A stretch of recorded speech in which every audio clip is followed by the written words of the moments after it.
ಗರ್ದಿಗಮ್ಮತ್ ವೀಕ್ಷಕರಿಗೆ ನಮಸ್ಕಾರ ಗಡ್ರಿ.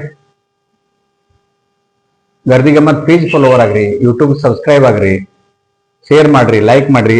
ಪ್ರತಿ ದಿವಸ ನನಗೆ ಲೈಕ್ ಮಾಡೋರಿಗೆ, ಶೇರ್ ಮಾಡೋರಿಗೆ, ಕಮೆಂಟ್ ಮಾಡೋರಿಗೆ ಎರಡು ಕೈದಿಂದ ನಮಸ್ಕಾರ ಮಾಡ್ತೇನೆ, ಸೆಲ್ಯೂಟ್ ಹೊಡಿತೇನೆ. ಈ ವಿಷಯ ನೀವು ನೋಡಿಬಿಡ್ತಾರೆ, ಅದು ಗೊತ್ತೈತೆ. ನಾನು ಚರ್ಚೆ ಆಗ್ಬೇಕು. ತಪ್ಪು ಯಾರು ಮಾಡಿದಾರು, ಏನ್ ಮಾಡಿದಾರು, ನಾವಿಲ್ಲಿ ಶಿಕ್ಷಾ ಕೊಡ್ಲಿಲ್ಲ ಅಂದ್ರೆ ಮ್ಯಾಗಿನ ಒಬ್ಬ ಇರ್ತಾನ, ಕಾಯ್ತಿರ್ತಾನ, ಶಿಕ್ಷಾ ಕೊಡುತ್ತ ಕಾಯ್ತಿರ್ತಾನ. ಈ ನಮ್ಮ ಜನರಂತಕ್ಕ ಸಹನಶೀಲತೆ ಹೆಚ್ಚಾಗೈತು, ಏನಾಗೈತು, ಎಂತಾಗೈತು ನನಗಂತೂ ಒಂದು ಗೊತ್ತಾಗುದಿಲ್ಲ. ಮಾತಾಡಕ್ ತಯಾರಿಲ್ಲ ಮಂದಿ. ಇವತ್ತ ಬೆಳಗಿನಿಂದ ನಾನು ವಾಟ್ಸಪ್ದಾಗ ಕೊನ್ನೂರು ಗಲಭೆಗೆ 30 ವರ್ಷ ಅಂತ ಒಂದು ಸಂಯುಕ್ತ ಕರ್ನಾಟಕ ವರದಿ ಹರಿದಾಡತೈತಿ ನನ್ನ ವಾಟ್ಸಪ್ ಗ್ರೂಪ್ನ್ಯಾಗ. ಕೊನ್ನೂರು ಗಲಭೆಗೆ 30 ವರ್ಷ. ಅವಾಗ ನಮ್ಮ ದಿವಂಗತ ತಂದೆ ಕುಂದರ್ನಾಳ್ ಪಾಟೀಲ್ರ ಲಂಕೇಶ್ ವರದಿಗಾರರಾಗಿದ್ರು. ಲಂಕೇಶ್ ಪತ್ರಿಕೆ ಬಹಳ ಪಾಪ್ಯುಲರ್ ಅವಾಗ, ವರದಿಗಾರ. ನಮ್ಮ ತಂದೆಯವರ ರಿಪೋರ್ಟಿಂಗ್ ಮಾಡಕ್ ಹೋಗಿದ್ರು. ಅದು ಕಟ್ಟಿಂಗ್ ಹುಡುಕ್ಯಾಡ್ನಿ, ಎಲ್ಲೂ ಸಿಗಲಿಲ್ಲ ಅದು ಕಟ್ಟಿಂಗ್. ಒಂದು ವರದಿಯನ್ನು ಮಾಡಿದ್ರ. 12,000 ಮಂದಿ 3 ಶಿಫ್ಟ್ನ್ಯಾಗ 95ರಾಗ ದುಡಿತಿದ್ರಲ್ಲಿ.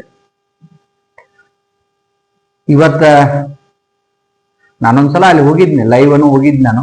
ಇವತ್ತು 400 ಮಂದಿ ಅಷ್ಟ ಆ ಮಿಲ್ನಾಗ ದುಡಿಯತ್ತಾರ. ಒಂದು ಈ ಕಾರ್ಮಿಕ ದಂಗೆಗಳು ಏನಾಗ್ತಾವ ಅನ್ನೋದಕ್ಕೆ ಒಂದು ಉದಾಹರಣೆ ರಾಜ್ಯದಾಗ ನೋಡ್ಬೇಕಾದ್ರೆ ಒಮ್ಮೆ ಫಾಲ್ಸ್ ಮಿಲ್ಗೆ ಬರ್ಬೇಕು. ಯಾಕಂದ್ರ ಈ ಗೋಕಾಕ್ ಫಾಲ್ಸ್ ಮಿಲ್ ನಾನು ಬಾಳ ಸಲ ಹೋಗ್ತಿದ್ನಲ್ಲಿ, ಎಲ್ಲ ನಮ್ಮ ಸಂಬಂಧಿಕರು. ಇದು ಹಗಲ್ ಯಾವ್ದ ರಾತ್ರಿ ಯಾವ್ದ ಅನ್ನೋದು ಗೊತ್ತಾಗ್ತಿರಕ್ಕಿಲ್ಲ. 3 ಶಿಫ್ಟ್ದಾಗ ಕೆಲಸ ಮಾಡ್ತಿದ್ರಲ್ಲಿ ಕಾರ್ಮಿಕರು.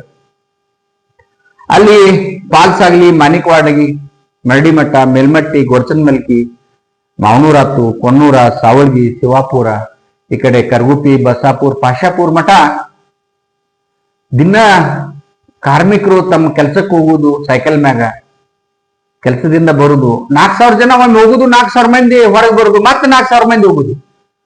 ಒಂದು ಶಾಂತ ಪ್ರಿಯವಾದಂತ ಒಂದು ನಾಡ ಗೋಕಾಕ್ ಫಾಲ್ಸ್. ಗೋಕಾಕ್ ಆಗ್ಲಿ, ಅಲ್ಲಿ ಅನೇಕ ಸಾಹಿತಿಗಳು, ಸ್ವತಂತ್ರ ಹೋರಾಟಗಾರ ಹುಟ್ಟಿದಂತ ನಾಡು. ಒಂದು ಹೊರದೇಶದ ಈ ಒಂದು ಮಿಲ್ಲ ಇವತ್ತ ಅದರ ಪರಿಸ್ಥಿತಿ ನೋಡ್ಬೇಕಾದ್ರೆ ಏನಾಗೈತೆ ಅನ್ನೋದು ಅಲ್ಲಿ ಹೋಗಿ ನೋಡಿದಾಗ ನಿಮ್ಗೆ ಗೊತ್ತಾಗ್ತೈತಿ. ಈ ಅಧಿಕಾರಕ್ಕಾಗಿದ ಆತು, ಅಥವಾ ಈ ಒಂದು ರಕ್ಷಿತ ಕೈಗೊಳ್ಳೋದ್ರಿಂದ ಏನ್ ಆಗಬಹುದು ಅನ್ನೋದಕ್ಕಾತು, ಅಥವಾ ಏನ್ ಬೇಕಾದ ಮಾಡಿದ್ರು ನಮ್ಮದ್ ನಡೀತೈತೆ ಅನ್ನೋದಕ್ಕ ಇಂಥ ಘಟನೆ ಆಗೈತೆ ಅನ್ನೋದ ನಿಮ್ಮ ಅವಗಾನಿಗೆ ಬಿಟ್ಟಿದ್ದನ್ನ. ಯಾಕಂದ್ರೆ ದೊಡ್ಡ ಬಿಲ್ 12,000 ಎಲ್ಲಿ, 4,000 ಎಲ್ಲಿ ಕುಟುಂಬ ಇವತ್ತಲ್ಲಿ ಕೆಲಸ ಮಾಡತ್ತಾರಂದ್ರ ಆ ಪರಿಸ್ಥಿತಿ, ಮಿಲ್ಲಿನ ಪರಿಸ್ಥಿತಿ ಎಲ್ಲಿ ಬಂದಿರ್ಬೇಕು ನೀವು ನೋಡ್ರಿ. ಇವತ್ತ 12,000ದಾಗ ಈಗ 11,000 ಚಿಲ್ಲರ್ ಮಂದಿ ಎಲ್ಲಿ ಹೋಗೈತೆ ಅನ್ನೋದ ಹುಡುಕ್ಬೇಕಾಗೈತಿ ನಾವು. ಯಾಕಂದ್ರೆ ದುಡ್ಡು ತಿನ್ನುವಂತ ವರ್ಗ ಅದು.